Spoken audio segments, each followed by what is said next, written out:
Number 1 this. د this معنی ده د هغو شیانو لپاره استعمالیږي کوم شیان چې موږ ته نږدې وي. For example, this is a car. دا یو موټر ده. بل مثال This is a white house. This is a white house. دا سپینه معنی ده. White house ویل کېږي سپینه معنی.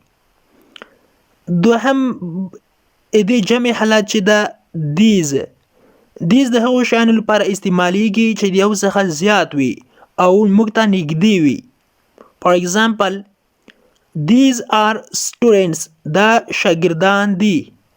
These are students. دا شاګردان دي. بل example دا مزدوران دي. These are workers. These are workers. دغه مزدوران دي یا کارګر. بل لغات چې دی that. that معنی ده هغه. that د هغو شیانو لپاره استعمالوو کوم شیان چې د موږ څخه لرې وي په لرې فاصله کې وي. For example, that is a teacher. That is a teacher. هغه یو استاد ده. Or that is Ali. That is Ali. هغه علی ده. او که چیرته ډېر شیان وي او د موږ څخه لرې وي نو بیا دوز استعمالوو. دوز د that جمع حالت دوز ده. Those are students. هغه شاګردان دي. Those are pilots. هغه پیلوټان دي. بل لغات چې دی some. د some معنی ده بعضې یا یو څه او دا چې دا په مثبته جمله یا پازیټیو جمله کې کارول کیږي. د مثال په ډول I have some water. زه یو څه اوبه لرمه. I have some water. زه یو څه اوبه لرم.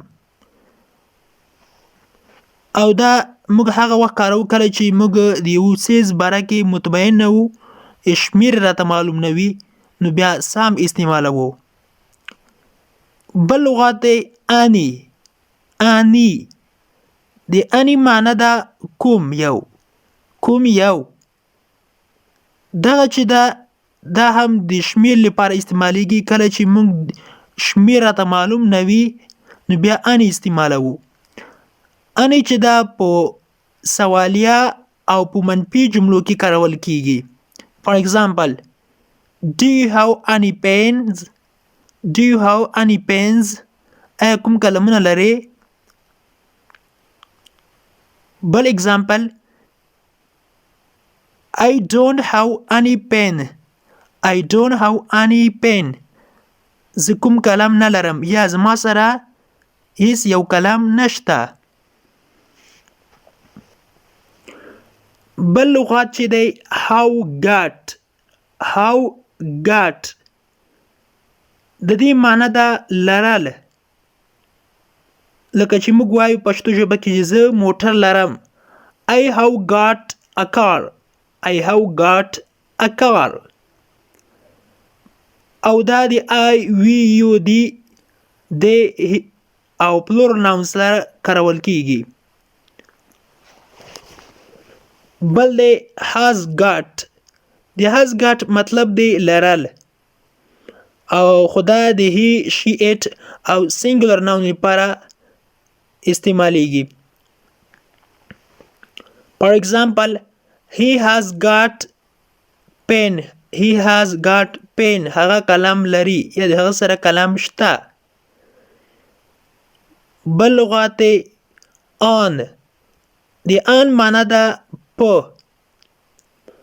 دا د کوڅو د نومونو همداشان د ورځې د نومونو او د سرفیس یا سطح لپاره کارول کیږي. For example, I am on 4th Street. زه په 4مه کوڅه کې یم.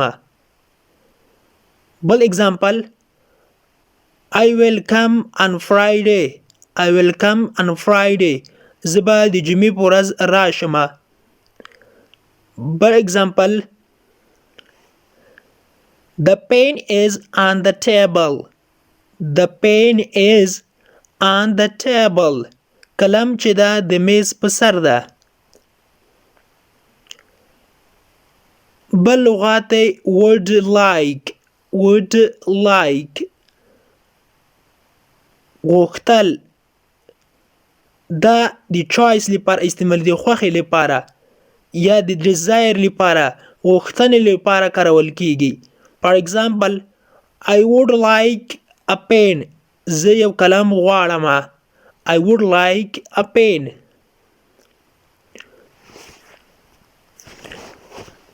بل example, زه غواړم چې ډاکټر شم. I would like to become a doctor. I would like to become a doctor. زه غواړم چې ډاکټر شم. بل مثال،